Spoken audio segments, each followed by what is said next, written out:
साथियों, स्वागत है आपको हमारे चैनल पीसीएस दर्पण पे। देख रहे हैं दोस्तों रुक्मणी पब्लिकेशन का रेलवे वॉल्यूम 2 टेक्नीशियन ग्रेड 3 के लिए अति महत्वपूर्ण ये सेट प्रैक्टिस जो डेली वाइज में हम लोग 2 सेट प्रैक्टिस लगाते हैं। आज जो सेशन हम लोग करने वाले हैं वो है टेस्ट सीरीज नंबर 8वां है। तो आइए इसे लगाते हैं। टोटल 100 क्वेश्चन मिलेंगे इसमें। अपना स्कोर बताइएगा दोस्तों कि आपका स्कोर क्या रहा है। चलिए स्टार्ट करते हैं इस सेशन को। दोस्तों आप हमारे चैनल पर नए तो सब्सक्राइब कर लीजिएगा ताकि नेक्स्ट वीडियो सबसे पहले आप तक पहुंचेगी। देखिए test series for RRB technician grade 3 set number 8 है। तो आइए देखिए क्वेश्चन इसमें क्या बन रहा है हम लोग का। देखिए पहला क्वेश्चन है कि ओडिशा के जो है कोरापुट जिले के जो है पंचपटमाली में जो है किस खनिज के विशाल भंडार मौजूद है। बताइए किस खनिज के विशाल भंडार मौजूद है। तो आंसर क्या बताएंगे। आंसर बताइएगा बॉक्साइट के। कहाँ पे, तो ओडिशा में है ना। आंसर बनेगा राइट आंसर ऑप्शन डी। बताइए भारत में धूसर क्रांति का संबंध निम्नलिखित में से किससे है। बताइए किससे है। तो आप बता देंगे उर्वरक उत्पादन से है। धूसर क्रांति किससे है, उर्वरक उत्पादन से। करेक्ट आंसर ये बनेगा। ग्रे क्रांति किससे है दोस्तों, तो ग्रे क्रांति भी उर्वरक से ही है। ठीक है। और गोल क्रांति आलू से है दोस्तों। काली क्रांति पेट्रोलियम से है। रजत फाइबर क्रांति कपास से है। और रजत क्रांति अंडा से है। लाल क्रांति मांस या टमाटर बोल सकते हैं, मांस या टमाटर। गुलाबी क्रांति तो झींगा मछली से है। अगला बताइएगा कि दी गई श्रृंखला में लुप्त हमें बताना है क्या है। देखिए 2616, फिर 972, फिर 324, तो आगे क्या आएगी, फिर 36, फिर 12। तो देखिए ये कैसे हुआ, ये 3 टाइम्स, ये भी 3 टाइम्स होगा, फिर इसका 3 टाइम्स, ये 3 टाइम्स, इसका 3 टाइम्स होगा। तो आइए हम लोग 36 का 3 टाइम्स कर लेते हैं। कितना हुआ, 34 18, यानी लास्ट में 8 होना चाहिए। बस एक ही ऑप्शन है और वो है ऑप्शन नंबर डी करेक्ट होगा। देखिए निश्चित कूट भाषा में लिखा गया है, इसको ये लिखा गया। ठीक है, चेयर को आपको लिखना है, लिखा गया है तो आपको टेबल का बताना है कि क्या होगा। देखिए यहाँ पे जैसे कि लिखा गया दोस्तों डी का बी लिखा गया, 2 कम ई का सी लिखा गया है, मीन्स यहाँ पे 2 कम लिखा गया। ठीक है। एस का क्यू लिखा गया है, 2 कम 11 का 11 वैल्यू लिखा गया है। ठीक है। तो आइए यहाँ पे हम लोग सेम वही कंडीशन करते हैं। 11 का यहाँ पे दोस्तों 9 लिखा गया, फिर 1 लिखा गया। ठीक, यहाँ पे 2 लिखा गया। तो आगे नेक्स्ट जो आने वाला है उसमें क्या लिखा जाएगा, 3 तो कंफर्म होगा, यानी ना ये ना ये। तो ऑप्शन नंबर हमें, अब ऐसे पूरे कंफर्म नहीं बोल सकते। अभी देखिए टी से हमें क्या चाहिए, 2 कम, यहाँ भी 2 कम था, टी से 2 कम तो 18 आएगा। ठीक, अभी आर आ रहा है फिर है। ए से 2 कम, ए से 2 कम कहने का मतलब क्या है, तो वाई आएगा। ठीक है, आर वाई वाला कौन सा ऑप्शन है, तो मात्र 2 अब अभी ऑप्शन दिख रहा है, या तो बी या तो ए। चलिए बी से 2 को कम करिए, बी से 2 कम करिएगा तो कितना, जेड पे आएंगे आप, जेड दोनों में है। ठीक है, एल से 2 कम करिए, 12 से 2 कम करिएगा तो 10, यानी जे आएगा, दोनों में जे है। ई 5 पे आता है, 5 से 2 कम करिएगा तो सी आएगा। ठीक है। अब देखिएगा कि ये जैसे कि यहाँ पे 2 लिखा गया है, यहाँ पे 1 लिखा गया है। 11 का 1 वैल्यू होता है, ठीक है, 18 का 8 होता है। ठीक, अब यहाँ पे हमारे पास ई है। ठीक है, तो ई है मीन्स यहाँ पे क्या लिखेंगे, सभी में क्या माइनस हो रहा है, तो सभी में 2 माइनस हो रहा है, इस कारण 2 लिखा गया। ठीक है दोस्तों, तो आंसर हमारा क्या बनेगा, देखिए ऑप्शन नंबर आप बताएंगे राइट आंसर है। अब देखिए यहाँ पे बताया गया इससे रिलेशन, यहाँ पे हमें देखना है इस इक्वेशन को। आइए देखते हैं हम लोग क्या है, कह रहा है इस इक्वेशन में क्या, कि ई गुणे जी वाला, देखिए गुना वाला कौन है, तो ये है। कह रहा है कि ई जी की पत्नी है, जी जो है क्या है, एच की, जी एच की पत्नी है, एच की पत्नी मतलब ये इसके हस्बैंड। ठीक है, प्लस माइनस हम लोग दिखा रहे हैं। अब देखिएगा नेक्स्ट आगे ये बोल क्या रहा है, यहाँ पे जी जो है पत्नी है किसकी, एच की। ठीक है, ये हस्बैंड है, ये उसकी वाइफ। अब देखिए प्लस वाला देखेंगे तो प्लस वाले में आप बताएंगे क्या, कि ई एफ का भाई है, मतलब यहाँ पे कहेंगे एच आई का भाई है। एच जो है किसका, आई का भाई है, आई का भाई है। ठीक है, आई का अभी तक भाई बना दे। नेक्स्ट देखेंगे, कह रहा है अब माइनस वाले देखें, माइनस वाला में देखिएगा तो कह रहा है कि ई एफ की बेटी है, मीन्स आई जे की बेटी है। आई जो है जे की बेटी है, जे यहाँ पे डाली, जे की बेटी है। ठीक है, जे की बेटी है और ये बेटा होंगे। ठीक है, ये इसके हस्बैंड मतलब ये इसकी पत्नी है। अब देखिए डिवाइड वाला देखेंगे, तो डिवाइड वाला में क्या कह रहा है कि ई एफ की पति है, तो आप बोलेंगे यहाँ पे क्या, जे के का पिता है, पति है दोस्तों, जे के का पिता है, जे जो है के का पिता है, के का पिता है। ठीक है, पति है दोस्तों, हम पिता बोल रहे हैं, जे का जो है पति कौन है, के है। ठीक है, यहाँ हस्बैंड, तो ये औरत हो जाएंगे इनकी। अब देखिए बोला गया है जे का एच से क्या संबंध है, जे का जो है एच से क्या संबंध है, एच क्या कहेगा इसको, माँ तो कहेगा ना। तो आंसर क्या बनेगा दोस्तों बताइए, आंसर बन जाएगा आपका करेक्ट आंसर बी, पिता। करेक्ट आंसर क्या बनेगा, यहाँ पे कहने का मतलब है डिवाइड वाला कि जे के का पति है, के का पति है जे, मतलब ये प्लस है दोस्तों, ये माइनस है, तभी तो ये पिता आ रहे हैं ना, जे। अब देखिए निम्नलिखित कथन दे रखे हैं हमारे पास, कथन और निष्कर्ष को रीड करते हैं। देखिए कह रहा है कुछ रेलगाड़ियां कार है, कुछ रेलगाड़ियां जो है, कुछ रेलगाड़ियां कार है, ठीक है। कुछ कार ट्रक है, कुछ कार जो है ट्रक है। कह रहा है कुछ ट्रक जहाज है, कुछ ट्रक जहाज है। तो देखिए निष्कर्ष क्या निकल रहा है, कुछ रेलगाड़ियां जहाज है, कुछ रेलगाड़ियां जहाज बिल्कुल नहीं है। कुछ रेलगाड़ियां जहाज कैसे होगी? कह रहा है कुछ जहाज कार है, नहीं है। कुछ जहाज जो है कार नहीं है, तो आंसर ये भी गलत होगा। तो ना तो एक और ना ही दो अनुसरण कर रहा है। ऑप्शन नंबर क्या बन जाएगा? ऑप्शन ए बनेगा। देखिए दिए गए विकल्प में से किन्हीं दो को आपस में बदलने के बाद जो है ये इक्वेशन सही हो जाएगा। तो किसको आप बदलेंगे? देखिए ऑप्शन आपके पास चारों है, चारों आपको देखने होंगे रख के। तो आप देखिएगा ना, 2 और 3 को बदलिएगा, मतलब यहाँ पे 2 की जगह पे 3 और 3 की जगह पे 2 रखिएगा, तो यह आंसर आपका फुलफिल करेगा। आंसर बी करेक्ट आंसर हो जाएगा। अब देखिए कह रहा है कि एक प्रकाश किरण संघन माध्यम से विरल माध्यम में प्रवेश करती है, तो इसका विरल माध्यम में वेग इसके संघन माध्यम में वेग से दुगुना है। तो पूर्ण आंतरिक परावर्तन के लिए आपतन कोण कितना होना चाहिए? कितना होना चाहिए आपतन कोण? तो आप बता देंगे 30 डिग्री से बड़ा होना चाहिए। आंसर क्या बनेगा? ऑप्शन नंबर बी होगा यहाँ पे। कितना से बड़ा होना चाहिए? 30 डिग्री से बड़ा। कह रहा है क्या, यदि नेत्रों के सामने प्रकाश का स्रोत अचानक तीव्र हो जाता है तो क्या हो जाएगा? जो पुतली होती है वो सिकुड़ जाएगी। आंसर सी बनेगा। यदि वृत्ताकार गति करते किसी पिंड की चाल एवं त्रिज्या दोनों को 2 गुना कर दे तो अभिकेंद्रीय त्वरण का परिमाण जो होगा वो क्या होगा? क्या हो जाएगा दोस्तों? तो आप बताएंगे 2 गुना हो जाएगा। आंसर सी बनाएंगे, 2 गुना हो जाएगा। यदि प्रकाश एक सीधी रेखा में चलते चलते एक लघु किंतु स्थिर कोण से मुड़ जाए तो यह घटना है क्या? ये क्या है घटना? तो उपयुक्त में से कोई घटना नहीं, ना ही परिकीर्णन, ना ही वितरण, ना ही व्यतिकरण का है। आंसर क्या बनेगा? राइट आंसर ऑप्शन डी बनेगा आपका।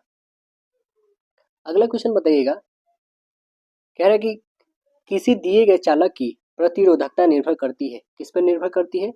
तो आप आंसर बताएंगे तापमान पर निर्भर करती है। आंसर ही बनेगा तापमान पर। अगला क्वेश्चन देखिए, जियो स्टेशनरी उपग्रह अनुमानतः किस ऊंचाई पर होते हैं? किस ऊंचाई पे होते हैं बताइए? तो आप बता देंगे 35,000 किलोमीटर पे होती है, लगभग 36,000 किलोमीटर पे होती है दोस्तों, ठीक है। हवाई जहाज जो भी होती है वो सभी 36,000 किलोमीटर पे जो है वहाँ पे जियो स्टेशनरी उपग्रह को अनुमानित इतनी ऊंचाई दी गई है, और इससे नीचे में ही सभी क्या प्लेन वगैरह उड़ते हैं। बहुत नीचे में लगभग 30,000 या 15,000 के अप्रोक्स में उड़ते हैं सभी प्लेन। कह रहा है कि किसी परिपथ में कौन सा पद जो है विद्युत पावर को प्रदर्शित नहीं करता है? कौन नहीं करता बताइए? तो आंसर बताएंगे V इंटू आई, ये प्रदर्शित नहीं करता है। V इंटू आई नहीं करता है, तो आप बताएंगे यहाँ पे देखिए कैसे वहाँ पे हो जाएगा दोस्तों, गलत है या सही देखेंगे। P इक्वल क्या हो जाएगा? आई आर होता है इंटू आई। इसे हम लोग क्या लिख सकते हैं? आई स्क्वायर आर लिखते हैं। P जो होगा हमारा क्या होगा? फोर्स और वेलोसिटी के तरफ ये करेगा। तो आंसर हमारा जो यहाँ पे दिख रहा है वो क्या है?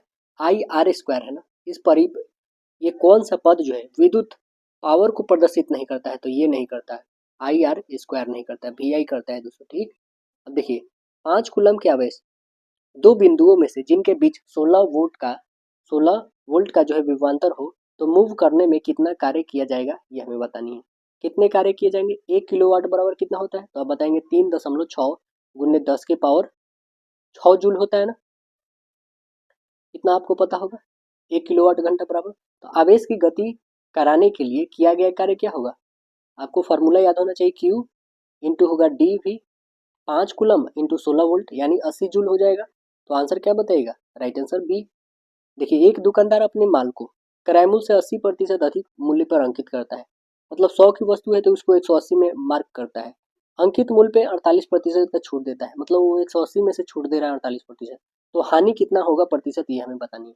चलिए इसे हम लोग सॉल्व करते हैं।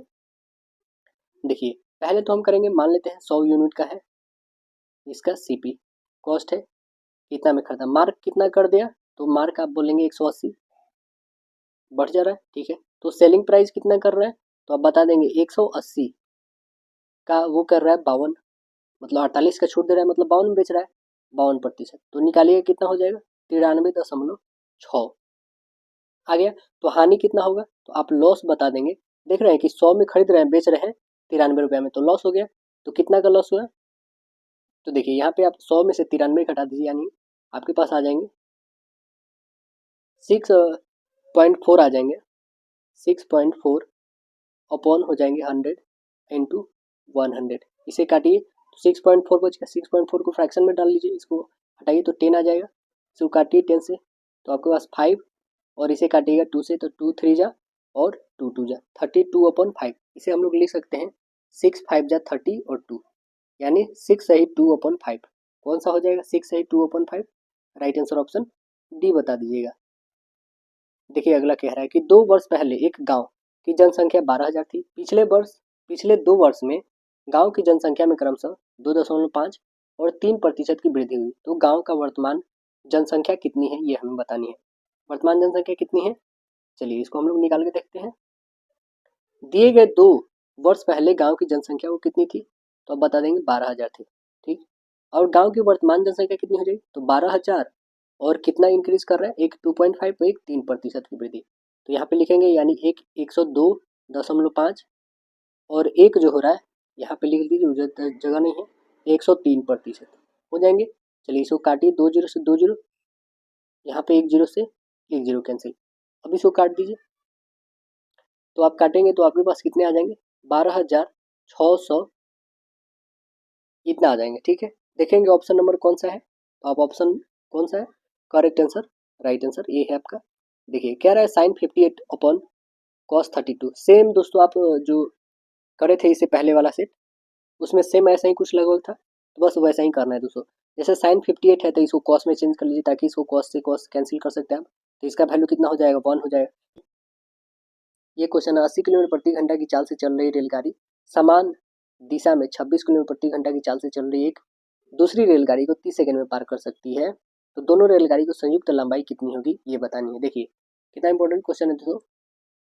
और आपको एक बात बता दें दोस्तों, आपको लग रहा होगा कि ये सर तो पूरे बनाए ही नहीं, इसे कैसे हम बनाएं। तो देखिए इसे आप बनाएगा, बिल्कुल बनेंगे आपको, है ना। देखिए यहाँ पे जैसे आप साइन को बताए ना दोस्तों, साइन और ये सेक है, इसे कॉसेक में चेंज कर लीजिए। यदि आपको कॉस में नहीं तो कॉसेक में चेंज कर ले, तो साइन और कॉस को गुना करेंगे तो एक ही आएगा। यहाँ पे एक आएगा, जब ये इसका वैल्यू 1 आ गया दोस्तों, तो इसका भी वैल्यू 1 आएगा ऊपर में। अब नीचे का देखिए, आपको पता है कि कॉट और टैन क्या होता है 1 होता है ना, तो यहाँ पे भी 1 रखेंगे तो 1 1 1 होगा। सीधे इसको 1 से डिवाइड कर 1, यानी 1 और 1 ऐड करिए तो 2 ही आएगा, आंसर आपका डी भी आएगा। ठीक है, देखिए इसे हम लोग सॉल्व करते हैं दोस्तों। चलिए इसे सॉल्व करके देखते हैं कि इसकी दोनों रेलगाड़ियों की संयुक्त लंबाई कितनी हो जाएगी। अकॉर्डिंग टू सूत्र आप देखेंगे कि डिस्टेंस इक्वल हम लोग लिखते हैं क्या है, तो डिस्टेंस इक्वल लिखिएगा स्पीड इंटू टाइम, यही लिखते हैं। चलिए हम लिखेंगे यहाँ पे सापेक्ष चाल गुने समय। सापेक्ष चाल कितने हैं, तो 80 किलोमीटर प्रति घंटा, एक 26 दोनों एक साथ है, तो इसे घटा लेंगे और गुने हो जाएगा 5/18। किलोमीटर से मीटर पर सेकंड में कर लेंगे और गुने 30, काटिए इसको, 6 18 6 25 30, 25/3 इसमें से घटा लीजिए कितना आ जाएगा 54। 25/3 3 से काट सकते हैं, 3 एकम 3 अट्ठे, यानी कितना आ गया 25 और 18 में गुना कर दीजिए कितना आ जाएगा 450 मीटर आ गए। तो दोनों की संयुक्त जो लंबाई आ गई वो कितनी आ गई, तो 450 मीटर आ गई। देखिए ऑप्शन नंबर डी आपको दिख रहे हैं, राइट आंसर ऑप्शन डी। कह रहा है 88 सेंटीमीटर गुने 21 सेंटीमीटर गुने 21 आयामों वाले धातु के एक ठोस आयताकार ब्लॉक को पिघलाकर एक ठोस गोला बनाया जाता है। इसकी त्रिज्या सेंटीमीटर में क्या होगी ये बतानी। पाई की वैल्यू 22/7 लेना हमें। ठीक है, चलिए अकॉर्डिंग टू हम प्रश्न देखेंगे तो घनाभ का आयतन जो है गोले के आयतन के बराबर है। घनाभ का आयतन आपको पता है क्या होता है, LBH होता है। गोले का आयतन क्या होता है 4/3 पाई आर क्यूब होता है। चलिए सभी का वैल्यू रखते हैं हम लोग, हमें आर का वैल्यू निकालना है दोस्तों। ठीक है, इसमें दे रखा है इसका वैल्यू 88 गुने 21 गुने 21 इक्वल 4/3 पाई का होता है वैल्यू 22/7 और आर तो रखना ही आर क्यूब। चलिए इसे जो कटने वाला काट सकते हैं हम लोग। देखिए 22 से आप काटोगे तो 4 टाइम्स में 4 से 4 कैंसिल हो गया। ठीक है, अब ये 21 जो है 3 टाइम्स हम मल्टीपल करेंगे, तो यहाँ पे 21 गुने 21 गुने 21 आएगा ना, √3 का क्यूब करिए, यानी कि यहाँ पे आर की वैल्यू हमारा क्या आ गया 21 आ गया। हमें त्रिज्या ही तो निकालनी थी, तो त्रिज्या कितना आ गया है, किस, ऑप्शन नंबर डी करेक्ट होगा। देखिए कह रहा निम्नलिखित में से किसे भारत के राष्ट्रपति के द्वारा नियुक्त नहीं किया जाता है, किनको नहीं नियुक्त किया जाता है, तो बता देंगे राज्य के मुख्यमंत्री को, ये राज्यपाल उनको नियुक्त करते हैं उस राज्य के। आंसर ये बनेगा। चंद्रगुप्त प्रथम के बाद चंद्रगुप्त साम्राज्य की बागडोर किसने संभाली थी, चंद्रगुप्त प्रथम के बाद तो कौन संभाले थे, आंसर बताइए। आंसर बताएंगे समुद्रगुप्त, आंसर बी बताइएगा, समुद्रगुप्त संभाले थे। और श्रीगुप्त जो थे इसके संस्थापक थे, उसके बाद उनके पुत्र आए थे घटोत्कच, ठीक है। घटोत्कच के उत्तराधिकारी हुए थे प्रथम चंद्रगुप्त हुए थे, चंद्रगुप्त के बाद आए थे कौन, तो यही आए थे समुद्रगुप्त, है ना। अगला चलिए क्वेश्चन देखते हैं हम लोग। यहाँ पे रीजनिंग का है दोस्तों, बहुत ही सिंपल क्वेश्चन है। देखिए यहाँ पे जैसे कि दे रखा है क्या कि ताजमहल आगरा में है, इंडिया गेट नई दिल्ली में है, गेटवे ऑफ इंडिया कहाँ है बताइए, तो आंसर क्या बताएंगे, मुंबई में है gateway of India, answer C correct answer बनेगा आपका। चलिए अगला क्वेश्चन देखें, हमें दर्पण बताना है कि ये दर्पण के आगे रखा गया इमेज, तो कौन सा फॉर्मेशन बनेगा। चलिए इसमें बताइए कौन सा ऑप्शन करेक्ट होगा आपका, तो आंसर आप देख रहे होंगे कि ये जो फॉर्मेशन होगा आपका करेक्ट आंसर सी बनेगा। चलिए अगला नेक्स्ट देखेंगे, दी गई जानकारी से परे किसी भी बात पर विचार किए बिना दो घटना ए और बी के बीच संबंध को सही प्रकृति का हमें चयन करना है। घटना ए, शिक्षक ने जारा को कड़ी सजा दी। घटना बी है, जारा के माता पिता ने उसे बिगाड़ा है। तो हमारी घटना कौन सी होगी बताइए इसमें, तो आंसर बताएंगे कि घटना ए प्रभाव है, परंतु घटना बी इसका तत्काल एवं प्रमुख कारण नहीं है। आंसर बनेगा राइट आंसर सी। वेन आरेख आप देखेंगे यहाँ पे, तो क्या क्या है, कंप्यूटर है, डेस्कटॉप है और लैपटॉप है। तो ये कौन बता रहा है बताइए, आप देखेंगे कि कंप्यूटर के अंदर ही लैपटॉप और डेस्कटॉप आते हैं। आंसर कौन सी दिख रही है, आप आंसर बताएंगे right answer option D. Next देखिए, दिए गए कथन और धारणाएं को हम लोग रीड करते हैं। हमारी योजनाओं में निवेश कीजिए और अपने धन को दुगुना कीजिए, एक मार्केटिंग जो है एग्जीक्यूटिव का कथन है। यह धारणाएं क्या है, कथन एक अवास्तविक आश्वासन है, दूसरा लोग अपनी आय बढ़ाने के लिए अपनी बचत को निवेश करना चाहते हैं। तो आंसर क्या बताएंगे, राइट आंसर ऑप्शन डी, केवल धारणा दो इसमें निहित है, राइट आंसर डी बनेगा। ध्वनि की तीव्रता को मापने के लिए निम्नलिखित में से किस मात्रक का उपयोग किया जाता है, तो आंसर क्या बताएंगे, डेसिबल का, करेक्ट आंसर सी बनेगा, डेसिबल का यूज किया जाता है। अगला देखिए, निम्नलिखित में से किस उपकरण का उपयोग जो है प्रत्यवर्ती धारा को दिष्ट धारा में परिवर्तित करने के लिए किया जाता है, बताइए किसका किया जाता है। आपको पता होगा क्यू इक्वल क्या होता है, सी भी, आंसर क्या बनेगा आपका, तो आप बताएंगे दिष्टकारी, राइट आंसर क्या बनेगा, दिष्टकारी। देखिए संरक्षण में क्षय के परिणाम स्वरूप धातु एन निम्नलिखित में से किस में परिवर्तन नहीं होती है, किस में नहीं होती है, तो आप बताएंगे पेरोक्साइड में नहीं होती है, राइट आंसर सी बनेगा पेरोक्साइड। Na2CO3 इंटू 10H2O को क्या कहा जाता है, इसे क्या कहते हैं, इसे कहते हैं सोने का सोडा, धोने का सोडा कहते हैं, इसे क्या कहते हैं, धोवन सोडा कहते हैं, आंसर सी करेक्ट आंसर होगा यहाँ पे। हाइड्रोक्लोरिक एसिड का आपको तो पता ही होगा क्या होता होगा, HCl होता है, कैल्शियम कार्बोनेट का CaCO3 होता है, कार्बोनिक एसिड का H2CO3 होता है, इथेनॉल का C2H5OH होता है। देखिए कौन सी धातु जर्मन सिल्वर का हिस्सा है, कौन है बताइए, तो आप बता देंगे इसमें निकेल, करेक्ट आंसर क्या होगा, option number C, German silver चांदी जैसा उजला प्रतीत होता है, इसलिए इसे जर्मन सिल्वर कहा जाता है। देखिए प्रतिदीप्त ट्यूब में प्रायः किस पदार्थ का उपयोग किया जाता है, किस पदार्थ का उपयोग किया जाता है, तो आप बता देंगे मरकरी, वाष्प तथा आर्गन का किया जाता है, आंसर ये बनेगा। कह रहा है किसी द्रव का दूसरे द्रव में फैलाव के लिए कौन सा शब्द प्रयोग करते हैं, कौन सा शब्द प्रयोग करते हैं, तो आप बताएंगे पायस का, करेक्ट आंसर सी बनेगा पायस। पायस में द्रव का परिक्षेपण होता है, दूध एक क्या है, पायस क्लोराइड का उदाहरण है। देखिए निम्नलिखित में से कौन सा तत्व आसानी से एक इलेक्ट्रॉन मुक्त कर देता है, कौन कर देता है, तो आप बता देंगे सोडियम, सोडियम करता है, आंसर ये बनेगा। अब देखिए ये जो दे रखा है हमें n का वैल्यू निकालनी, तो ये रूट ओवर घट के इस पे स्क्वायर आ जाती है, आपको पता होगा, यानी n की वैल्यू क्या आ गई 2 आ गई। ऑप्शन नंबर ए बन जाएगा। 4,000 की धनराशि 10% चक्रवृद्धि ब्याज की दर से कितने सालों में बढ़कर 4,840 हो जाएगी। तो कितने सालों में हो जाएगी, आइए इसे हम बना के देखते हैं। बहुत ही शॉर्ट फॉर्म में बनाएंगे इसे हम लोग। कितना हो जा रही है, तो 840 रुपया का वो कितना जा रही है 4800, 4,000 रुपया है। ठीक है, दोनों को हम लोग घटा दिए हैं 4,840 को और 4,000 में, तो इतना है हमारा प्रिंसिपल है, ये है हमारा इंटरेस्ट। इंटू 100 लिखेंगे, काटिए 2 जीरो से 2 जीरो, 1 जीरो से 1 जीरो, 4 से काटिए 2 और 1, कितना परसेंट आ गया 21%। चूंकि 10% का दर 2 वर्ष के चक्रवृद्धि ब्याज दर पर प्रतिष्ठित था, तो इसलिए आंसर क्या बनेगा यहाँ पे, हमारा राइट आंसर बन जाएगा option number C correct answer, 2 वर्ष पे। अब देखिए कह रहा है क्या, 7, 14, 13, ये जो भी नंबर है इसका माध्यिका हमें निकालनी है। माध्यिका के लिए क्या करते हैं, आपको पता होगा, जितने नंबर है पहले उसको हम असेंडिंग ऑर्डर में लिखते हैं। तो देखिए कितने नंबर, 1 2 3 4 5 6 7 8, मतलब एक सम डिजिट आए तो सीधे आप n/2 लिखेंगे, है ना। तो इसे आप डिवाइड करेंगे तो चौथा नंबर और एक पांचवा नंबर, इन दोनों के बीच का जो नंबर होगा वही हमारा माध्यिका होगा। ठीक है, 4 और 5 में पहले असेंडिंग ऑर्डर में इसे लिख लीजिए। तो सबसे पहले क्या आएगा 7 आएगा, इसके बाद 8, उसके बाद 11, 12, 13, 14, तब 15 और तब 20। कौन होगा चौथा, देखेंगे चौथा ये है और पांचवा, दोनों को इंक्लूड करिए, कितना हो जाएगा 25। 25 का आधा कितना होगा, तो आप बता देंगे 12.5, यानी आंसर डी करेक्ट होगा। 15,971 को एक निश्चित संख्या में विभाजित करने पर भागफल 55 और शेषफल 21 आता है, तो भाजक आपको बताना है।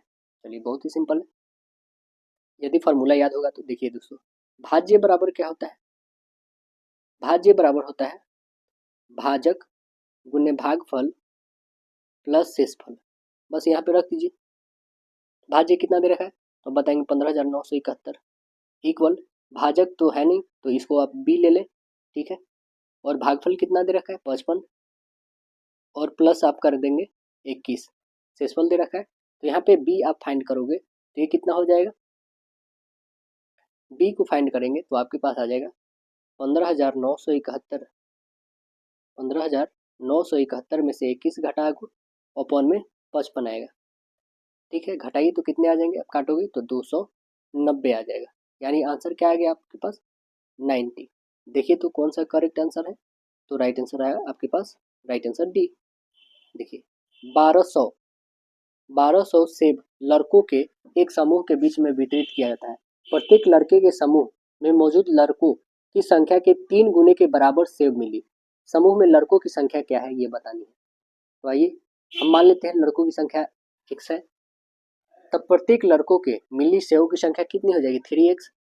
हमने लड़का की संख्या x लिया तो 3 गुना मिल रहा है इनका 3x होगा, कुल सेब कितना हो जाएगा, तो x एक लड़का है और 3 मिल रहा है, इसी के बराबर ना ये 1200 को बांटा जा रहा है, तो कितना हो जाएगा 3x² होगा 1200, काटिए 3 से तो 400 बराबर होगा, यानी x की वैल्यू कितनी आ जाएगी 20।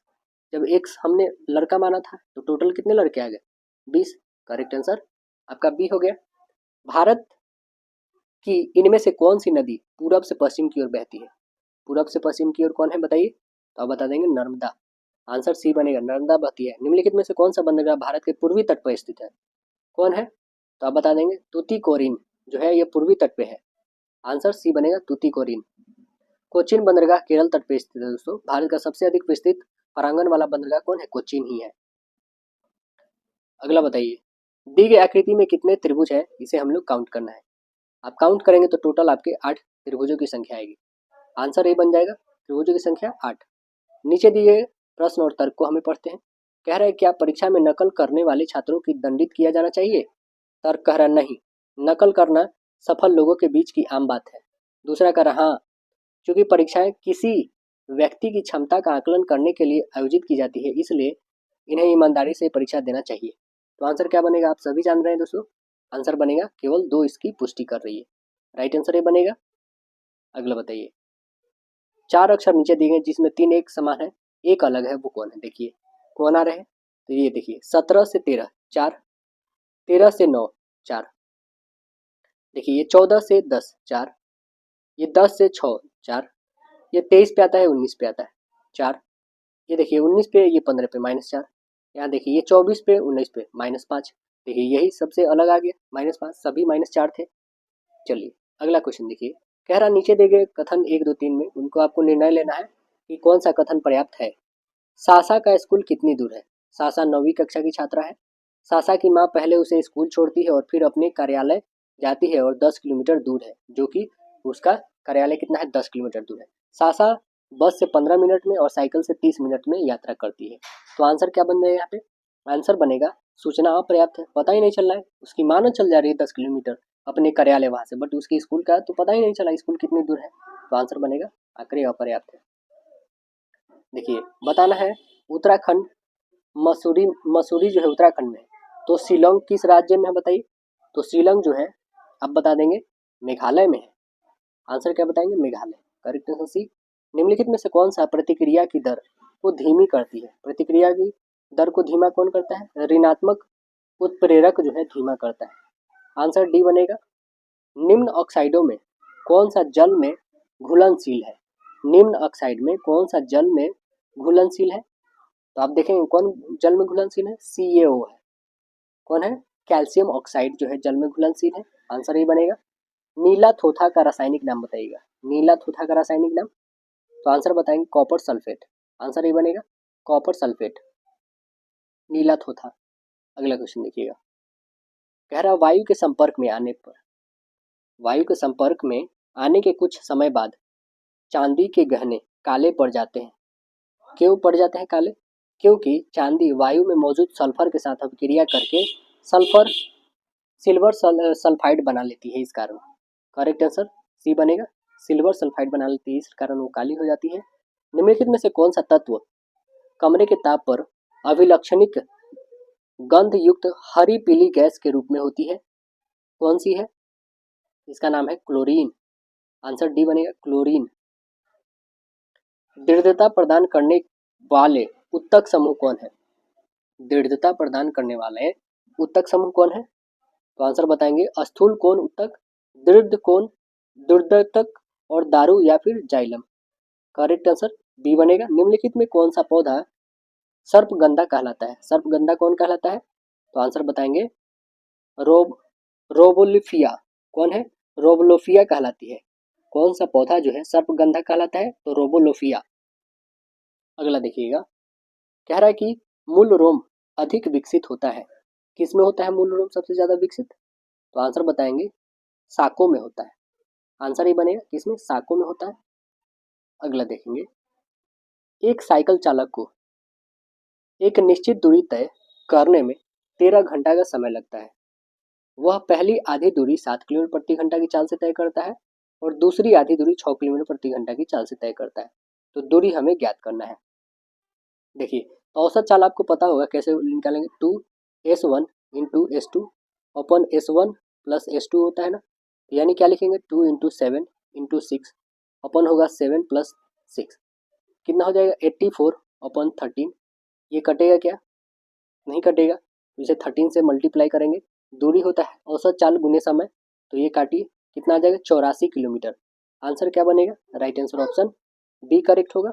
देखिए cot A plus B, cot into cot A minus B का वैल्यू 1 है, तो cot 2a plus 2a upon 3 का मान आपको बताना है कि कितना होगा। तो देखिए यहाँ पे लिखेंगे a plus B plus a minus B equal कितना होगा 90 डिग्री, क्योंकि आपको पता है कि θ1 प्लस θ2 की वैल्यू कितना होता है 90 होता है। चलिए तो 2 यहाँ पे लिखेंगे 2a इक्वल कितना होगा 90 डिग्री, यानी a की वैल्यू 45 डिग्री।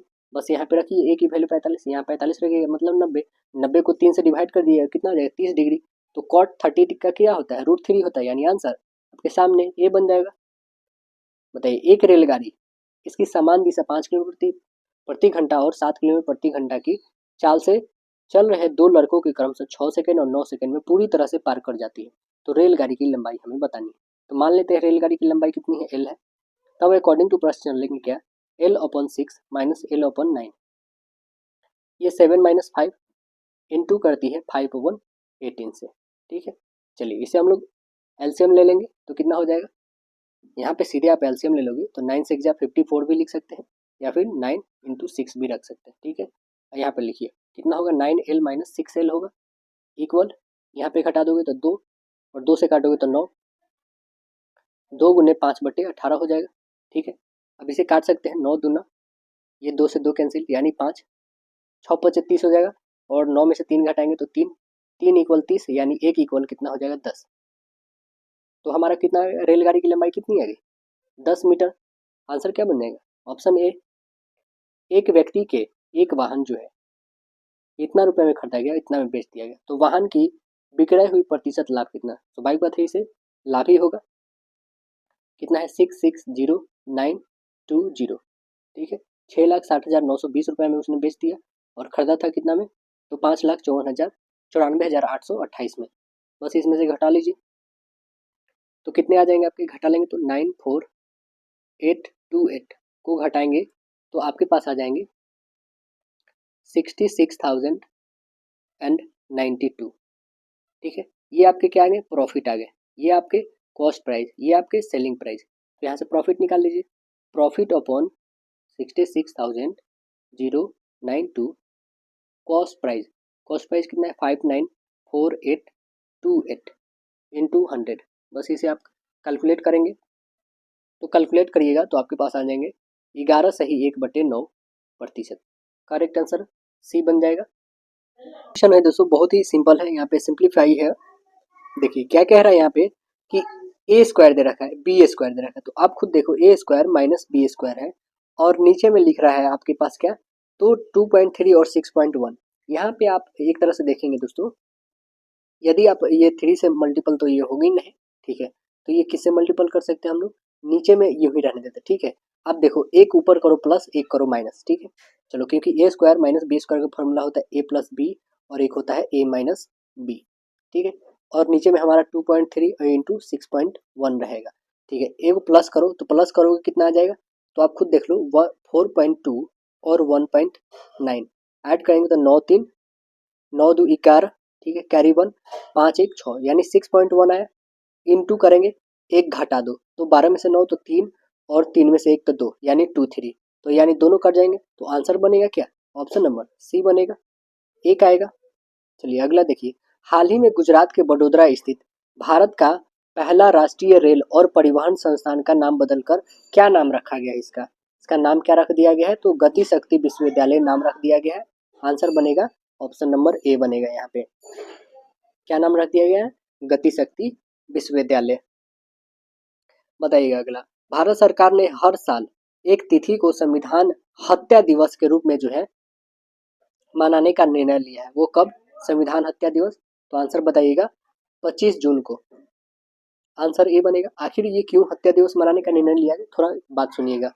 कह रहा है कि 25 जून 1975 को, है ना, 1975 को तत्कालीन प्रधानमंत्री इंदिरा गांधी के द्वारा देश में जो है आपातकालीन राजनीति लाभ और सत्ता के दुरुपयोग करते हुए बिना मंत्रिमंडल के बैठक बुलाए राष्ट्रपति से आपातकाल की सिफारिश की थी और मंत्रिमंडल के द्वारा 26 जून 1975 को आपातकाल की अनुमोदन किया गया था। यह आपातकाल आंतरिक अशांति और सुरक्षा को ध्यान में रखकर लागू किया गया था। केंद्र सरकार ने अब जो दूसरी पॉइंट बनी दोस्तों, ये हमारी पॉइंट थी संविधान हत्या दिवस के लिए। अब आपको नेक्स्ट पढ़ेंगे हम लोग कि केंद्र सरकार ने चंद्रयान 3 मिशन के उल्लेखनीय सफलता 23 अगस्त को राष्ट्रीय अंतरिक्ष दिवस घोषित किया है कि 23 अगस्त को जो सफल लैंडिंग हुई है चंद्रयान 3 का, तो इस कारण जो है राष्ट्रीय अंतरिक्ष दिवस घोषित कर दिया गया है 23 अगस्त को। अगला देखिएगा, कह रहा है क्या, यहाँ पे कथन और धारणाएं दे रखी। कथन क्या है कि रोमिला को उसके विद्यालय की छात्र समिति का अध्यक्ष चुना गया है, इसलिए उसे वरिष्ठ होना चाहिए। तो आंसर क्या बनना चाहिए, देखिए धारणाएं क्या है, केवल छात्र समिति के सदस्य ही वरिष्ठ हो सकते हैं। दूसरा है केवल वरिष्ठ ही छात्र समिति के अध्यक्ष हो सकते हैं, केवल लड़कियां ही छात्र समिति के सदस्य हो सकती है। तो आंसर क्या बनेगा यहाँ पे, केवल धारणाएं इसमें दो निहित है, केवल वरिष्ठ छात्र ही समिति के अध्यक्ष हो सकते हैं। तो आंसर बनेगा राइट आंसर ऑप्शन ए। देखिए अगला क्वेश्चन बताइएगा, कह रहा है यदि उर्दू, संस्कृत, इतिहास, भौतिकी और अर्थशास्त्र को क्रमशः भौतिकी, इतिहास, उर्दू, अर्थशास्त्र और संस्कृत के नाम से जाना जाता है तो हमें न्यूटन के बारे में किस विषय में पढ़ा था। तो न्यूटन के बारे में किस में पढ़िएगा बताइए, भौतिकी में, यानी कितना 1 2 3 चौथे नंबर पे। तो इधर से देखिए क्रमशः 1 2 3 चौथे, यानी किस में पढ़ेंगे, अर्थशास्त्र में। तो आंसर क्या बनेगा, राइट आंसर ऑप्शन डी बनेगा आपका। अगला प्रश्न बताइएगा, इस आकृति में कितने पंचभुज हैं ये हमें काउंट करने हैं। तो पंचभुजों की संख्या कितनी है, पंचभुजों की संख्या आप काउंट करेंगे तो टोटल आपके निकलेंगे 3, यानी 5 भुजा हो जिसमें राइट आंसर निकलेगा डी। देखिए रोहन की घड़ी में प्रदर्शित समय के अनुसार अभी अभी जो है 6:30 बजे हैं और घड़ी की सुई दक्षिण दिशा की ओर इंगित कर रही है। तो ठीक 24 घंटे बाद मिनट की सुई दी गई दिशा में से किस दिशा की ओर इंगित करेगी, ये आपको बतानी है। किस दिशा की ओर इंगित करेगी दोस्तों, तो आप खुद बताइए। 24 घंटे बाद जो है वो उसी दिशा में ना इंगित करेगी। आंसर क्या बताएंगे, राइट आंसर बी। एक निश्चित पूर्ण भाषा में इसको ये लिखा गया, इसको ये लिखा गया, तो ई का वैल्यू बताना है। देखिए ई का कितना सिंपल से निकलेगा दोस्तों। पहले तो आप देखिए सी इसमें है, सी काटिए, ओ इसमें है, ओ काटिए, आई है नहीं, एन है नहीं, ठीक है। अब देखिएगा हमें ई का बताना था, तो ई इसमें है, देखिए एन है तो एन भी काट दीजिए। चलिए अब कौन कौन नंबर है सो काटते हैं हम। 3 इसमें है, 3 इसमें भी है, ठीक है। 5 इसमें है, 5 इसमें भी है। 7 नहीं है इसमें, ठीक है। 9 है तो 9 इसमें भी है, यानी आंसर क्या बन गया हमारा, तो इधर ही ई बचा है, बस 4 इधर बचा है, यानी आंसर ऑप्शन नंबर ए बन जाएगा 4। बताइएगा ट्रिप्सिन बदलता है, ट्रिप्सिन किस में बदलता है, तो ट्रिप्सिन बदलता है प्रोटीन्स को जो है पेप्टोन्स में बदलता है। आंसर ए बनेगा। कह रहा है NaCl3 में N का ऑक्सीकरण संख्या आपको बताना है, क्या होगा यहाँ पे। तो आप देखिएगा NCl3 में N की ऑक्सीकरण संख्या आप निकालेंगे तो Cl का ऑक्सीकरण संख्या कितना होता है, -1। तो आप लिखेंगे कि x इंटू -1 इक्वल इंटू जो लिखेंगे 3 है तो 3 लिखिए, इक्वल 0 होगा। यहाँ से सॉल्व करेंगे तो x माइनस थ्री इक्वल 0 होगा, यानी x की वैल्यू क्या निकल जाएगा, इधर माइनस है तो इधर आएगा प्लस में, यानी x की वैल्यू 3 आ गया। तो हमारा ऑक्सीकरण संख्या कितना आ गया, +3। Option number A. कह रहा है मनुष्य के श्वसन तंत्र में वायु की मात्रा कम होने पर निम्नलिखित में से किसकी उपस्थिति श्वसन तंत्र में वायु मार्ग को जो है निपतित नहीं जो है होने देती है, वायु मार्ग को जो है निपतित नहीं होने देती है। तो कौन है बताइए, आंसर बताएंगे आप, उपास्थि वलय है, आंसर सी बताइएगा। पौधे में जो है कार्बोहाइड्रेट किस रूप में रहता है, पौधे में कार्बोहाइड्रेट किस रूप में रहता है, तो आंसर बताएंगे ग्लूकोज के रूप में। आंसर ये बताइएगा। एक पीढ़ी से दूसरे पीढ़ी में वंशागति के अध्ययन को क्या कहते हैं, बताइए क्या कहते हैं, तो आंसर बताएंगे अनुवांशिकी कहते हैं। आंसर ये बनेगा अनुवांशिकी। देखिए कच्चा हरा फल पकने पर जो है रंग बदल देता है, यह किसका कारण है बताइए। तो यह किसका कारण दोस्तों, क्लोरोप्लास्ट क्रोमोप्लास्ट में बदल जाता है। आंसर सी बनेगा। देखिए डेंगू बुखार का क्या कारण है, डेंगू बुखार का कारण बताइए। तो DNA धारक जो है ऑर्बो वायरस है, कौन है, ऑर्बो वायरस, DNA धारक ऑर्बो वायरस। आंसर ए बनेगा। कह रहे क्या, ब्रेसिका कंप्रेस्टिव किस पौधे का वानस्पतिक नाम है, ब्रेस्टिका कंप्रेस्ट्रिस जो है ये किसका वानस्पतिक नाम है, तो आप बताएंगे यह है सरसों का। राइट आंसर डी बताइएगा, सरसों का। मक्का का क्या वानस्पतिक नाम है, जिया मेज, क्या बोलेंगे, जिया मेज नाम है इसका, जिया मेज। तो सामान्य गेहूं का क्या नाम है दोस्तों, आप बता देंगे ट्रिटिकम अस्टिवम है, ठीक है। तो कद्दू का आप लोग को कमेंट सेक्शन में बताना है कद्दू का क्या बोलेंगे वनस्पति नाम। चलिए अगला क्वेश्चन है हम लोग का कि एक समकोणीय समद्विबाहु त्रिभुज के कर्ण की लंबाई दे रखी है, तो त्रिभुज का क्षेत्रफल हमें बतानी है। आइए यहाँ पे त्रिभुज का क्षेत्रफल निकाल लेते हैं हम लोग, क्या हो जाएगा। इसका कर्ण दे रखा है 28√2, तो इसे हम x और इसे भी x लेते हैं। तो आप लिखोगे x² + x² रूट ओवर ये कितना हो जाएगा 28√2 के, तो √2 से यहाँ पे रूट कैंसिल कर सकते हैं, यानी कितना हो जाएगा, यहाँ 2x² इक्वल इधर 28 रहेगा, 2 से काटो 14, यानी x की वैल्यू कितना आ जाएगी 14 रूट हो सकते हैं, 14 रूट हो सकता है। या फिर दूसरा आप ये भी कर सकते हैं कि देखिए यहाँ पे जैसे हमने काट दिया, इसको नहीं काटना चाहिए था, ये रूट में रहने देते, इसे काटिए नहीं दोस्तों, ठीक। चलिए इसे हम लोग नहीं काटेंगे, 2x² रूट में रहने देते हैं। यहाँ पे 28√2 है, ठीक है। अब देखेंगे ये स्क्वायर रूट को हटाओगे तो यहाँ पे बनेगा दोस्तों आपका स्क्वायर में, है ना, 2x² इक्वल हो जाएगा 28√2 और गुने 28√2 होगा। ये स्क्वायर कर देगा इसको, ये हटेगा तो ठीक, तो ये 2 टाइम्स हो गया। तो x की वैल्यू यहाँ से आप फाइंड करेंगे तो कितनी हो जाएगी 28। अब तो √2 हो जाएगा इंटू 28 ओपन 2 होगा, 2 से 2 कर दीजिए, ठीक। तो यहाँ पे आप 28 देख रहे हैं, यानी x की वैल्यू क्या आ जाएगी 28 आ जाएगी। x की वैल्यू 28 आ गई तो त्रिभुज का क्षेत्रफल आप नहीं निकाल लेंगे।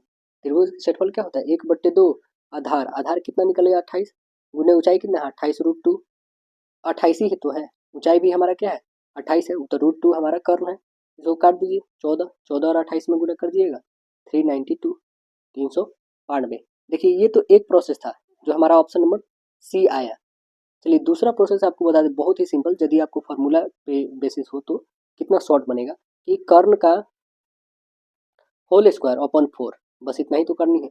कर्ण कितने हैं 28√2 का होल स्क्वायर कर दो अपॉन 4, इसे कर दीजिए तो कितना हो जाएगा 28 गुने 28 और गुने 2 होगा अपॉन में 4, इसे काटिए 2 टाइम्स में, इसे काटिए 14, 14 और 28 में कर दीजिएगा तो आपके पास 392। करेक्ट आंसर सी बन जाएंगे।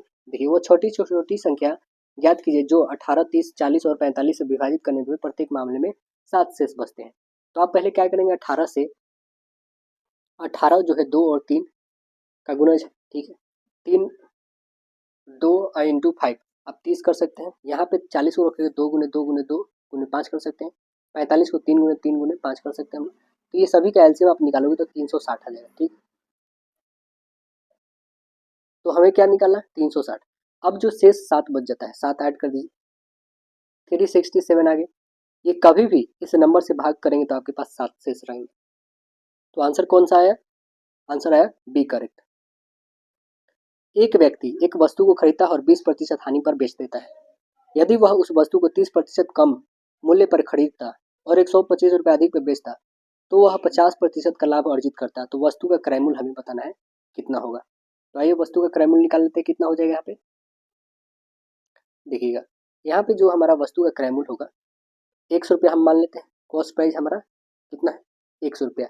देन वस्तु का विक्रय मूल्य आप सेलिंग प्राइस निकालोगे तो कितना होगा x का 80% ओपन हो जाएगा, इसको काटिए यानी कितना होगा x 2 से काटोगे तो 4 और 2 से 5 यानी 4/5। इसे आप और भी छोटा करना चाहोगे तो 0.8x हो जाएगा, ठीक है। अब देखिए यहाँ पे जो हमारा x इंटू 70% इंटू 150 ये कितना के इक्वल में होगा, तो आप लिखेंगे 0.8 x और प्लस 125 के बराबर। तो यहाँ पे आप x की वैल्यू निकालोगे तो 105, x बराबर हो जाएगा 80x और प्लस हो जाएगा 12,500। x की वैल्यू कितनी आ जाएगी 500, आप बनाएंगे तो x की वैल्यू 500। तो हमें x ही तो निकालनी थी, आंसर कितना आ गया हमारा, तो राइट आंसर बताइएगा ऑप्शन नंबर ए वस्तु का क्रय मूल्य। देखिए अगला क्वेश्चन कह रहा है 21.84 के 66.67% के 7.14% का मान कितना होगा, ये हमें बतानी है। चलिए इसे हम लोग सॉल्व करके देखते हैं कितना प्रतिशत मान होगा इसका।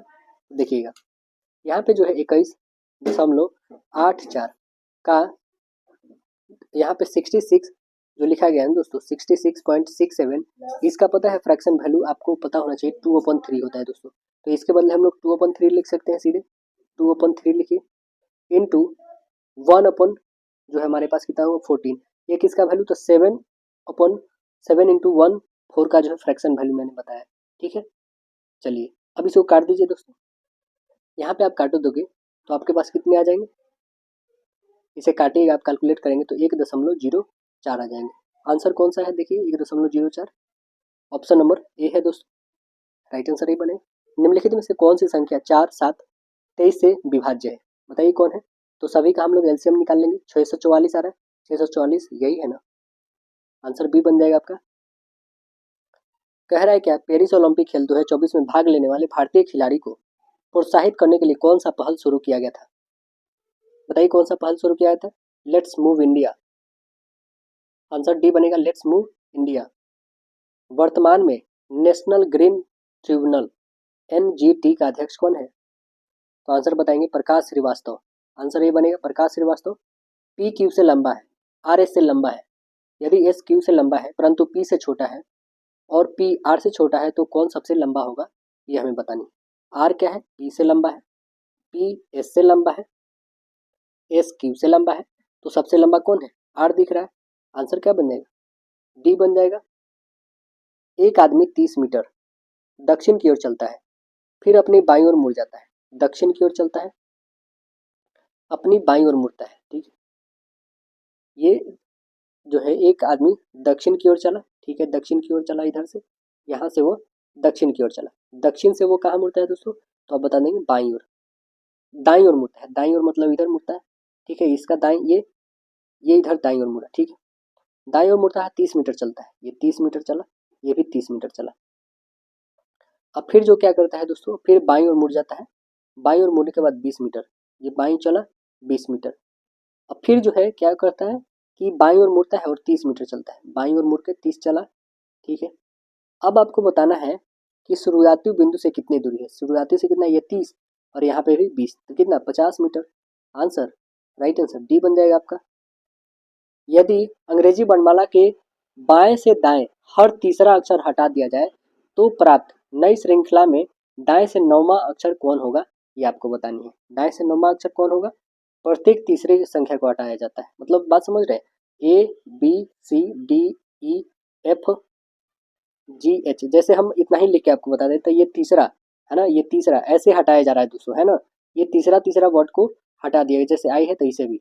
तो ये जब हटा दिया जाता है तब नई श्रृंखला में दाएं से नौवां, दाएं से नौवां मतलब इधर से जेड से आपको काउंट करना है, नौवां कौन होगा। तो आप वहां से निकालोगे, पूरे लिखने पड़ेंगे आपको। HI है ना, फिर J लिखिए यहाँ पे, KLMNOP है ना, QRSTUVWXY और Z, सभी को आप ये कर लेंगे। 9 हो गया, 9 3 12, 12 3 15, 15 3 18, 18 3 21, 21 3 24, बस यही ना घेराएगा, ठीक है। अब इधर से काउंट करना है हमें कौन सा, तो दाएं से नौवां अक्षर काउंट करना है। 1 2 3 4 5 6 7 8 9, नौवां पे कौन आ रहा है दोस्तों? तो आप बता देंगे N आ रहा है। आंसर क्या बन जाएगा हमारा? N, ऑप्शन नंबर 1 दिख रहा है। चलिए अगला देखिए, नीचे कथन और निष्कर्ष है। आइए कथन को पढ़ते हैं। सभी चावल जो है क्या है? सभी चावल अनाज है, सभी दालें अनाज है, ठीक है। सभी चावल को यहाँ पे अनाज बना दीजिए। सभी चावल जो है अनाज है और सभी दालें अनाज है, सभी दालें भी अनाज है, सभी दालें भी अनाज है। सभी अनाज खाद्य पदार्थ है, सभी अनाज जो है खाद्य पदार्थ है, ये अनाज है और ये खाद्य पदार्थ है। सभी चावल जो है खाद्य पदार्थ है, सभी चावल खाद्य पदार्थ है, बात सही बोला है। दूसरा है सभी दालें खाद्य पदार्थ है, सभी दालें खाद्य पदार्थ है, यह भी आंसर सही है आपका। दूसरा कह रहा है कि कुछ खाद्य पदार्थ अनाज है, कुछ खाद्य पदार्थ अनाज है, ये बात सही है, यानी तीनों अनुसरण कर रहे हैं। तो आंसर कौन बनेगा हमारा? इसमें सभी अनुसरण कर रहे हैं, राइट आंसर ऑप्शन डी बन जाएगा। देखिए अगला क्वेश्चन कह रहा है कि हमारे पास समुच्चय दे रखा है। आइए समुच्चय को देखते हैं क्या है। गणितीय समुच्चय देखेंगे यहाँ पे 8 44 13, ये कैसे आया आइए देख लेते हैं। 8 + 3 करो, ठीक है, 11, 11 से 4 में गुणा कर दो तो 44, ठीक है, ये 44 आ गया। सेम यहाँ पे 12 12 है, इसमें कितना ऐड करना है हमें दोस्त? तो 12 में आपको 3 ऐड करना है, ठीक है। 12 में 3 ऐड करेंगे तो 15, 15 चौका 60 आएगा। सेम इसमें कौन सा ऐसा है बताइए? तो आप देखेंगे कि 12 में आपको ऐड करना है 5, क्योंकि ये सभी ऐड कराएंगे तो 12 5 17, 17 चौके कितने हो जाएंगे? 68। तो आंसर क्या बन जाएगा? राइट आंसर ऑप्शन ए बन जाएगा आपका।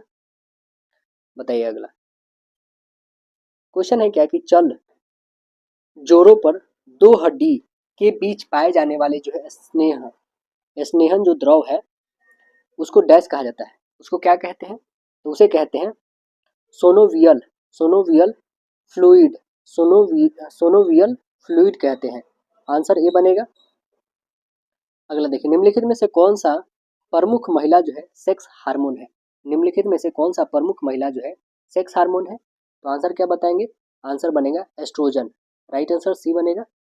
प्रमुख महिला जो सेक्स हार्मोन है वो है एस्ट्रोजन है। देखिए 12 न्यूटन का बल एक पिंड को दो जो है 2 मास विस्थापित करती है, तो आपको 12 जूल कार्य करता है, तो बल विस्थापन के साथ कितने कोण पर कार्य करता है यह हमें बतानी है। आइए हम लोग देख लेते हैं कितना काम करेगा। देखेंगे यहाँ पे कि कार्य जो है उसका वर्क कितना है, एफ कॉस थीटा, तो कितना है 12 जूल कार्य करता है, इक्वल 12 गुने 2 कॉस थीटा। तो यहाँ पे कॉस थीटा इक्वल क्या हो जाएगा आपका 12/24, काटोगे तो 1/2, 1/2 किसका वैल्यू आता है cos 60 का वैल्यू, यानी आंसर क्या बन जाएगा, राइट आंसर ऑप्शन ए बनेगा थीटा का वैल्यू। अगला देखिए कह रहा दो स्वरित्र द्विभुजों के जो अवरित्रियां क्रमशः कितना है, तो आप बताएंगे 128 हर्ट्ज और दूसरी कितने हैं तो 384 हर्ट्ज। इनके द्वारा हवा में उत्पन्न ध्वनियों को तरंग दैर्घ्यों का अनुपात आपको बतानी है। तो तरंग दैर्घ्यों का अनुपात क्या हो जाएगा दोस्तों, यहाँ पे निकाल लेंगे n1 और लेमडा 1, और ये जो होगा n2 लेमडा 2 के इक्वल में होगा ना। यह नियत है, तरंग का वेग जो होगा वो नियत है, क्यों कि v इक्वल होगा n लेमडा होगा ना। चलिए यहाँ पे आप लिखेंगे दोस्तों कि हमें लेमडा 1 और लेमडा 2 का निकालना है, लेमडा 1 और लेमडा 2, तो यहाँ पे हो जाएगा आपका क्या n2 अपॉन n1। n2 कितना है तो आप बताएंगे 384 और अपन एक है 128, इसे काटिएगा तो कितने आ जाएंगे 3:1 के रेशियो में। आंसर बन जाएगा ऑप्शन नंबर ए। देखिए अगला क्वेश्चन कह रहा है पृथ्वी के सापेक्ष बल का जो है विभव 4 × 10⁶ वोल्ट है। बिजली की एक चमक में जो है 100 मिली सेकेंड में पृथ्वी को 4 कूलम आवेश प्राप्त होता है, तो बिजली के टकराने की शक्ति है, बताइए बिजली के टकराने की शक्ति क्या होगी। देखिएगा जो वैद्युत ऊर्जा है यानी U इक्वल क्या होगा आवेश गुने विभवांतर होगा G इंटू आपका होगा V। तो आप लिखेंगे क्या 4 × 4 और गुने 10⁶ यानी 16 × 10⁶ जूल होगा। तो बिजली के पृथ्वी से टकराने की शक्ति जो होगी वो क्या होगी P इक्वल होगा U/T होगा दोस्तों। तो यहाँ P का वैल्यू क्या लिखेंगे, P इक्वल लिख लेंगे 16 × 10⁶/100 ms हो जाएगा। ठीक है, इसे आप नेक्स्ट आगे सॉल्व करेंगे तो हो जाएगा 16 × 10⁻6/100 × 10⁻³ है ना। तो इसका निकालेंगे ये हो जाएगा 9, ऊपर चला जाएगा 100 आ जाएगा, क्योंकि 3 है तो ऊपर चला गया प्लस में हो जाएगा, यानी 16 × 10⁻7 हो जाएगा। तो पावर हमारा कितना आ जाएगा दोस्तों, पावर जो आ जाएगा वो हमारा 160 और गुने 10⁶ वाट आ जाएगा। सीधे हम लिख सकते हैं 160 लिख सकते हैं, यानी 10⁶ बराबर 1 मेगावाट होता है। तो यहाँ पे MW लिख सकते हैं 160 मेगावाट। आंसर क्या बन जाएगा, राइट आंसर ऑप्शन ये बता दीजिएगा। देखिए कह रहा है अपवर्तनांक 1.5 के कांच से दोनों फलकों के समान वक्रता त्रिज्या के उभयतोलक लेंस निर्मित करने हैं। यदि 20 सेंटीमीटर फोकस दूरी का लेंस निर्मित करना है तो अपेक्षित वक्रता त्रिज्या आपको बतानी है। अपेक्षित वक्रता त्रिज्या कितनी हो जाएगी, तो आपको पता होना चाहिए 1/f equal μ-1 into 1/r1 - 1/r2 होता है। बस यहाँ पे फॉर्मूला पे रखना है आपको, सभी निकल जाएंगे। देखिए यहाँ पे रखेंगे दोस्तों, देखिए फॉर्मूला आपके पास है 1/f इक्वल होता है μ-1 इंटू होगा 1/r1 - 1/r2। बस यहाँ पे रखिए सभी का वैल्यू 1/20 दे रखा है फोकस। अब म्यू का वैल्यू कितना दे रखा है अपवर्तनांक का वैल्यू, तो 1.55 में से 1 घटाइए और यहाँ पे लिखेंगे 1/r - 1/r। ठीक है, यहाँ पे आप निकालोगे तो 1/20 इक्वल 0.55 होगा इंटू 2/r हो जाएगा ना, 2/r। तो यहाँ से आप ये करोगे आर की वैल्यू कितनी आ जाएगी, आर की वैल्यू निकालोगे तो 0.55 और गुने 2 और गुने 20 हो जाएंगे, यानी कितना आ जाएगा 22 सेंटीमीटर। तो आंसर क्या बन जाएगा, देखिए 22 सेंटीमीटर है ऑप्शन में, यस। तो राइट आंसर आपका क्या बन जाएगा, ऑप्शन नंबर बी करेक्ट होगा। कह रहा है 1 घंटा में 50 वोल्ट विभवांतर से जो है 960 कूलम का आवेश हस्तांतरित करने में उत्पन्न उष्मा क्या होगा। क्या होगा उत्पन्न उष्मा, तो आपको पता होना चाहिए दोस्तों इसका फॉर्मूला कि उत्पन्न उष्मा इक्वल आवेश गुने विभवांतर होता है। तो आइए यहाँ पे निकालते हैं हम लोग 960 और गुने 50 यानी कितना हो जाएगा 48,000 जूल हो जाएगा। 48,000 जूल को हम लोग किलो जूल में कर लेंगे तो कितना हो जाएगा 48 किलो जूल। आंसर बन जाएगा, राइट आंसर ये बनेगा। नेक्स्ट देखिए कह रहा है निम्नलिखित में से कौन सा समीकरण जो है ऊष्मा श्रेणी है। कौन है ऊष्मा श्रेणी में, देखिए और बताइए। तो आप बता देंगे सिर्फ और सिर्फ ये है ऊष्मा श्रेणी में। राइट आंसर ऑप्शन इसमें ऑप्शन नंबर ए करेक्ट होगा। सही कोड जो है यहाँ पे बस ये वाली है और कोई नहीं है बाद बाकी। अगला क्वेश्चन देखेंगे। नेक्स्ट कह रहा है क्या कि यदि 8,000 की धनराशि पर जो है पहले और दूसरे वर्ष के लिए चक्रवृद्धि ब्याज वार्षिक रूप से संयोजित क्रमशः 800 और 880 रुपये है तो वार्षिक ब्याज दर हमें बताना है कि कितना हो जाएगा। तो वार्षिक दर आप नहीं बता दीजिए, 880 में से 800 घटाएंगे तो 80, 80 और अपन 800 लिखेंगे, बहुत ही सिंपल है। गुने यहाँ पे 100 लिख दीजिए, 2 जीरो से 2 जीरो कट गया, 8 से 10 यानी कितना आंसर आ गया ए 10% आ गया। देखें यहाँ पे देखिए नेक्स्ट ए और बी का वैल्यू दे रखा है, ए plus B ratio A minus B का वैल्यू बताना है। तो पहले में जोड़ना 7 4 11 और दूसरे में घटाना है 3 यानी 11 और 3 का रेशियो। ऑप्शन क्या बताएगा, ऑप्शन नंबर सी करेक्ट। देखिए वह न्यूनतम संख्या है जिसे 15, 80, 20 और 175 से भाग देने पर प्रत्येक स्थिति में 14 शेषफल बचता है। तो आइए वो कौन सा शेषफल 14 बचता है, कैसे बचता है इसके बारे में जानते हैं हम लोग। आप क्या करेंगे पहले दोस्तों 15, 80, 20 और 75 का एलसीएम निकालेंगे तो कितना आ जाएगा 1200 आ जाएगा। ठीक है, कितना आ गया 1200 आ गया। तो 1200 और प्लस 14 इसमें जोड़ दीजिए क्योंकि शेषफल आ रहा है तो कितना आ जाएगा 1214। बस यही आंसर आपका हो जाएगा ऑप्शन नंबर ए। 15 लड़कों के एक समूह का औसत 24, 13 वर्ष की आयु वाले लड़का जो है समूह छोड़ देता है, 13 वर्ष का एक लड़का जो है समूह छोड़ता है तो नए लड़का समूह में शामिल हो जाता है और उस समूह का औसत जो है 1 वर्ष बढ़ जाता है।